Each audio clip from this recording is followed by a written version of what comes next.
കർത്താവേ, നിന്റെ ഉന്നതമായ നാമത്തിന് സ്വസ്ഥം ചെയ്യുന്നു. കർത്താവേ, നിന്റെ വിശുദ്ധ പൗരോഹിത്യത്തെ മഹത്വപ്പെടുത്തണമേ. കർത്താവേ, സഭയിലുള്ള സാന്നിധ്യം ദൃഢമാക്കണമേ. 39 വർഷം ഞാൻ അർപ്പിച്ച കൃപാന്റെ യുഗതിയായി കൃപാസ്ഥാനത്താരെ ജീവനോടെ പ്രത്യക്ഷപ്പെട്ട മാതാവിൻ്റെ മാധ്യസ്ഥയിൽ അത്താറെ നടന്ന 10,000-കണക്കിന് ആരാധന ശക്തിയാൽ കർത്താവേ, പഠന പരീക്ഷകളിലൊക്കെ എല്ലാം വ്യാപൃതരക്കുന്ന മക്കളെ ആശീർവദിക്കണമേ. വിവാഹം ഒത്തുവരുന്നതിന് വേണ്ടി പ്രാർത്ഥിക്കുന്നവർ, വിവാഹം നിശ്ചയം ചെയ്തിട്ടുള്ളവരെ, വിവാഹ ദിനങ്ങളെ പ്രതീക്ഷിക്കുന്നവരെ, കർത്താവ് അതിനുവേണ്ടിയുള്ള ചുറ്റവട്ടങ്ങൾ ചെയ്യുന്നവരെ, ഒരുക്കങ്ങൾ നിശ്ചയിക്കുന്നവരെ, സാമ്പത്തികം അന്വേഷിക്കുന്നവരെ, തേടുന്നവരെ കർത്താവ് ആശീർവദിക്കട്ടെ.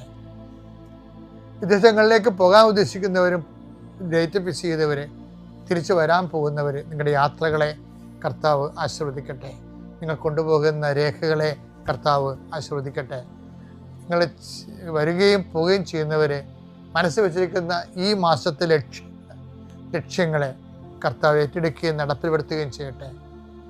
നീ ഏറ്റവും കൂടുതൽ വേദനിക്കുന്ന കാര്യങ്ങൾ എൻ്റെ മകനെക്കുറിച്ചാകാം, മകളെക്കുറിച്ചാകാം, ജീവിത പങ്കാളിയെക്കുറിച്ചാകാം, അത് എന്തു തന്നെയായാലും ഈ പ്രാർത്ഥനയുടെ ശക്തിയാൽ കർത്താവിൻ്റെ രക്തം തളയ്ക്കപ്പെടുകയും നീ അനുഭവിക്കുന്ന സങ്കടങ്ങളിൽ നിന്ന് വിടുവിക്കുകയും ചെയ്യട്ടെ.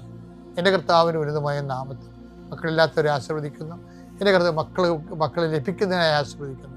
എൻ്റെ കർത്താവ് ഉന്നതമായ നാമത്തെ ഗർഭസ്ഥ ശിശുക്കൾക്ക് പ്രശ്നങ്ങളുള്ളവരെ, ആശുപത്രി കിടക്കുന്ന രോഗികളെ, രോഗം ഇതിലൊക്കെ പിടികിട്ടാത്തവരെ, പലതരത്തിലുള്ള നീണ്ട ഐസിയുവിലും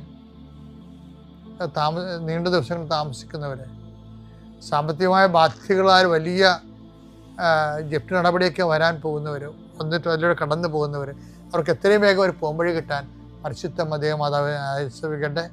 പലതരത്തിലുള്ള അപകടങ്ങൾ, ആക്രമണങ്ങൾ അനുഭവിക്കുന്നവർ, ജലജീവികളുടെയും വിഷജന്തുക്കളുടെയും ആക്രമണങ്ങൾ പെട്ടിരിക്കുന്നവർ കർത്താവിൻ്റെ രക്തം അവരെ തിളക്കപ്പെടുകയും ഇതോടുകൂടി അവരുടെ രോഗങ്ങൾ വിട്ടുമാറുകയും യേശുനാമത്തിൽ പ്രാർത്ഥിക്കുന്നു. ആമേൻ.